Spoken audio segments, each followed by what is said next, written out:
नमस्कार दोस्तों, डिप्लोमा वाला चैनल में आप लोगों का बहुत बहुत स्वागत है। आज की इस वीडियो में हम लोग चर्चा करने वाले हैं क्लोज लूप कंट्रोल सिस्टम के बारे में। क्लोज लूप कंट्रोल सिस्टम को समझने से पहले आप लोग को ओपन लूप कंट्रोल सिस्टम समझना होगा, जिसके लिए हमने अलग से एक वीडियो बनाया हुआ है, जिसका लिंक आपको डिस्क्रिप्शन में मिल जाएगा और ऊपर कार्ड पे मिल जाएगा। तो सबसे पहले आप लोग वो ओपन लूप कंट्रोल सिस्टम देख लें, उसके बाद ही आप लोग इस वीडियो को देखें तो ज़्यादा बेहतर होगा। तो चलिए ज़्यादा देरी ना करते हुए आराम समझते हैं स्टेप बाय स्टेप क्या होता है क्लोज लूप कंट्रोल सिस्टम।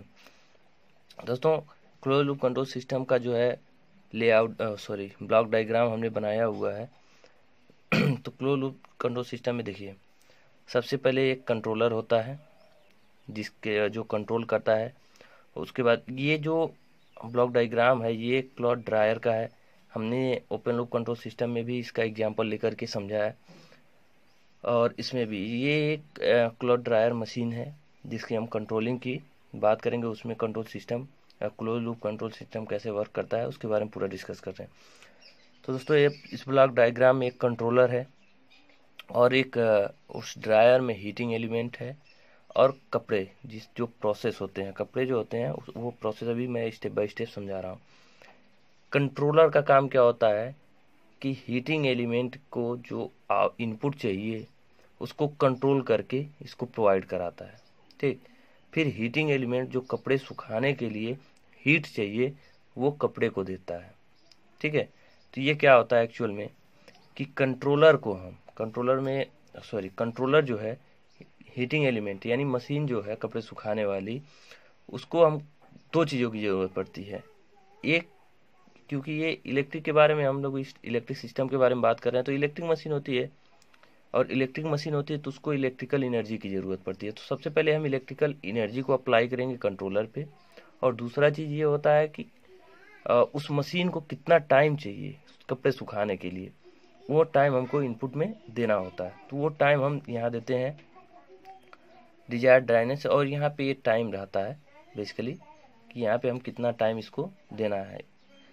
तो टाइम और इलेक्ट्रिक एनर्जी जब कंट्रोलर को हम देते हैं तो ये क्या करता है बेसिकली उसको कंट्रोल करके, कंट्रोल सिस्टम जो होता है वो कंट्रोलर कंट्रोल करके इनपुट को, फिर हीटिंग एलिमेंट को जो ज़रूरत होती है, जो नीड होती है, उसे कंट्रोलर का आउटपुट इसके लिए एक इनपुट का कार्य करेगा, इनपुट देता है और हीटिंग एलिमेंट उस हिसाब से हीट होकर के हीट प्रोड्यूस करता है कपड़े को। जो ये हमारा सूखने का प्रोसेस होता है कपड़े में, तो ये कपड़े को प्रोवाइड करता है। और कपड़ा जो है सूखा या नहीं सूखा, इसका जो भी रिजल्ट आता है वो एक्चुअल ड्राइनेस, मतलब इसका जो आउटपुट होता है वो एक्चुअल ड्राइनेस। अब कितना हीट ली जाए, कितना सूखा है कितना नहीं सूखा।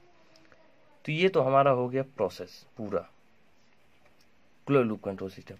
लेकिन इतना जो है हमने ओपन लूप कंट्रोल सिस्टम में भी डिस्कस किया है। ये तो हमारा होगा ओपन लूप सिस्टम। अब यहाँ बात आती है कि ओपन लूप और क्लोज लूप में डिफरेंट क्या होता है। तो ये क्लोज लूप सिस्टम क्यों है? क्योंकि देखिए, यहाँ से जो भी हम इनपुट दिए उसके हिसाब से हमारा आउटपुट आ गया। ठीक, लेकिन क्या एक्चुअल में ड्राइनेस जो आई है वो हम जो चाहते हैं वही है या नहीं है, ये समझने में। तो इनपुट हम किस बेसिस पे देते हैं हमको नहीं, जो भी एक अनुमान से हम दे देंगे, उसके हिसाब से हमारा कपड़ा सूखा या नहीं सूखा ये हम डिसाइड नहीं कर सकते हैं। तो उसके लिए हमको क्या करना होता है, एक फीडबैक पाथ बनाना होता है, जिसके लिए हमको एक सेंसर लगाया जाता है। जो क्लॉथ है उससे जो आउटपुट निकला उसमें एक सेंसर लगा दिया जाता है, सेंसर या ट्रांसड्यूसर लगा दिया जाता है, जो हमको ये बताता है कि कपड़ा एक्चुअल में कितना सूखा है, उसको कितनी ज़रूरत है। फिर ये सेंस करके सेंसर जो है, यहाँ पे एक पॉइंट होता है एरर डिटेक्टर। एरर डिटेक्टर का काम क्या होता है कि यहाँ पे हमको कितना ज़रूरत है, ठीक, कितना ज़रूरत है, यहाँ हमको कितना मिल रहा है, उन दोनों का जो है अंतर डिटेक्ट करता है। और उसके बाद जितना ज़रूरत है वो कंट्रोलर को प्रोवाइड करता है, और उसके हिसाब से कंट्रोलर जो है उसको कंट्रोल करके हीटिंग एलिमेंट को प्रोवाइड करता है, और हीटिंग एलिमेंट हीट करके कपड़े को सुखा देता है। तो ये तो हमारा पूरा प्रोसेस है। अब ये जो क्लॉथ का आउटपुट, ये बेसिकली क्या होता है, आउटपुट होता है। आउटपुट और इनपुट, देखिए आउटपुट और इनपुट के बीच जो ये लूप बना हुआ है, इसको बेसिकली फीडबैक लूप बोलते हैं या फीडबैक पाथ बोलते हैं। ठीक, तो ये एक क्लोज लूप, यहाँ देख पा रहे होंगे इनपुट और आउटपुट के बीच एक क्लोज लूप बन गया, इसकी वजह से इसको क्लोज लूप कंट्रोल सिस्टम कहते हैं, या बेसिकली इसको feedback path control loop system भी बोलते हैं। फीडबैक, देखिए इसमें फीडबैक लगा हुआ, क्योंकि ये इसका फीडबैक दे रहा है कि आउटपुट में हमारा क्या आ रहा है, फिर उसके बाद इनपुट में फीडबैक देगा, फिर एरर डिटेक्टर उसको एरर को डिटेक्ट करके कंट्रोलर को प्रोवाइड करेगा। ये तो हमारा पूरा प्रोसेस है। ठीक है, तो आशा करते हैं ये आपको इतना तो समझ में आया होगा। जो अगर समझ में आया होगा तो कमेंट में बता दीजिएगा, नहीं भी आएगा तो भी कमेंट में बता दीजिएगा। अब देखिए इसमें सबसे बड़ी बात कुछ ऐसे पॉइंट्स हैं जिसको हमको नोट करना होता है कि जो एग्जाम में लिखना भी होता है, तो वो क्या हो सकते हैं, उसको स्टेप बाय स्टेप हम डिस्कस करते हैं। पहले तो ये क्लोज लूप कंट्रोल सिस्टम को हम बेसिकली फीडबैक कंट्रोल सिस्टम भी बोलते हैं। ठीक है, इसको फीडबैक कंट्रोल सिस्टम के नाम से भी जाना जाता है, ये पॉइंट हम ये भी नोट कर सकते हैं। और दूसरा ये कर सकते हैं कि यह भी क्या है, पहले मैंने डिस्कस हमने किया था ओपन लूप कंट्रोल सिस्टम में भी यही प्रोसेस डिस्कस किया था। तो उसमें क्या था, एरर डिटेक्टर नहीं था, सीधे सीधे हम डिजायर्ड इनपुट देते थे इलेक्ट्रिक एनर्जी कंट्रोलर को, और कंट्रोलर हीटिंग एलिमेंट को जो है ये इनपुट देता था, और ये हीटिंग एलिमेंट जो है क्लॉथ को इनपुट देता था, और क्लॉथ जो है हमारा एक्चुअल ड्राइनेस आता था। लेकिन जो है एक्चुअल में हमारा कपड़ा कैसा सूखा कैसा नहीं सूखा ये क्लियर नहीं हो पा रहा था। उसके लिए हमने एक सेंसर लगा दिया जो इनपुट और आउटपुट के बीच लगा दिया। अब ये क्या हो गया, ये क्लोज लूप सिस्टम हो गया। ठीक, तो इसमें हम ये भी बेसिकली कह सकते हैं कि ओपन लूप कंट्रोल, यह भी क्लोज लूप सिस्टम भी हमारा क्या है, एक ओपन लूप कंट्रोल सिस्टम है। बस इसमें हम क्या कर देते हैं, आउटपुट और इनपुट के बीच में एक फीडबैक पाथ लगा देते हैं, जिसकी वजह से ये क्लोज लूप का रूप ले लेता है, इसलिए इसको हम क्लोज लूप कंट्रोल सिस्टम कहते हैं।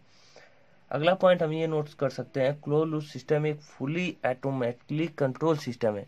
ये देखिए, आप जब यहाँ एक बार इनपुट अप्लाई कर देंगे इलेक्ट्रिक एनर्जी और टाइम, ठीक है, टाइम तो बेसिकली इसमें नहीं आपको अप्लाई करना रहेगा, क्योंकि ये खुद ब खुद इलेक्ट्रिक एनर्जी जब भी आप डिजायर्ड से मतलब कितना आपको सुखाना है वो आपको इनपुट करना रहेगा। और जैसे ही इनपुट कर देंगे ये कंट्रोलर इसको हीटिंग एलिमेंट को देगा, हीटिंग हीट देगा, और जो भी बचा कुचा सूखने को बाकी रह जाएगा उसके लिए सेंस करके फिर से एरर डिटेक्टर को देगा। फिर से ये प्रोसेस सेल्फ होते हैं, ये सेंसर लगा देने से ये खुद ब खुद सारे प्रोसेस हो जाते हैं। एक्चुअल में जब कपड़े सूख जाते हैं तो हमारा क्या होता है, ऑटोमेटिक मशीन बंद हो जाती है। तो ये प्रोसेस होता है, इसलिए इसको हम ये पॉइंट नोट कर सकते हैं, क्लोज लूप सिस्टम एक फुली ऑटोमेटिक कंट्रोल सिस्टम होता है, जिसका कंट्रोल एक्शन आउटपुट पे डिपेंड करता है। यानी जो भी हमारा आउटपुट है उसी पे डिपेंड करेगा कि ये कितना कैसे कंट्रोलिंग इसका करना है। ये था हमारा बेसिकली 2 पॉइंट जो मेन था। और इसको हम एक पॉइंट और भी नोट कर सकते हैं कि इसे यह एक रेफरेंस पॉइंट रखता है जिसकी तुलना फीडबैक बी द्वारा आउटपुट से की जाती है। ठीक है, यह एक रेफरेंस पॉइंट इसे बोलते हैं बेसिकली। यह एक रेफरेंस पॉइंट रखता है जिसकी तुलना हम क्या है, आउटपुट से करते हैं। तो ये था हमारा basically close loop control system. और इससे आप लोगों को यहाँ देखने को मिल पा रहा होगा कि इससे कुछ लाभ भी हैं। और लाभ क्या है, जैसे कि देखिए ओपन लूप कंट्रोल सिस्टम में हमको एक ह्यूमन ऑपरेटर की ज़रूरत पड़ती थी कि हमको कपड़े जब तक नहीं सूखना तब तक हमको यहाँ रह करके खुद इनपुट अप्लाई करना है और चलाना है, मशीन को इनपुट देना है, तभी हमारा कपड़ा सूखेगा और उसको देखते रहना है कि सूखा या नहीं सूखा। लेकिन इसमें क्या होगा, जब ये सेंसर हम लगा देंगे तो ये प्रोसेस सारा खुद ब खुद कार्य करेगा। और जब खुद ब खुद कार्य करेगा तो इसमें ह्यूमन ऑपरेटर की ज़रूरत नहीं पड़ेगी, क्योंकि ये एक्चुअल में जो ड्राइनेस होती है बिना हमारे सारा कुछ काम कर देती है, सेल्फ है। तो इसलिए इसकी इफिशियंसी जो भी, इसकी स्टेबिलिटी जो है हाई होती है। तो ऐसे बहुत सारे एडवांटेज हैं और कुछ डिसएडवांटेज भी हैं, तो इसके लिए हम अलग से एक वीडियो बना देंगे। इतना आज के लिए इतना ही। अगर आपको ये वीडियो पसंद आया हो तो इसको लाइक करें, कमेंट करें और सब्सक्राइब करें। धन्यवाद।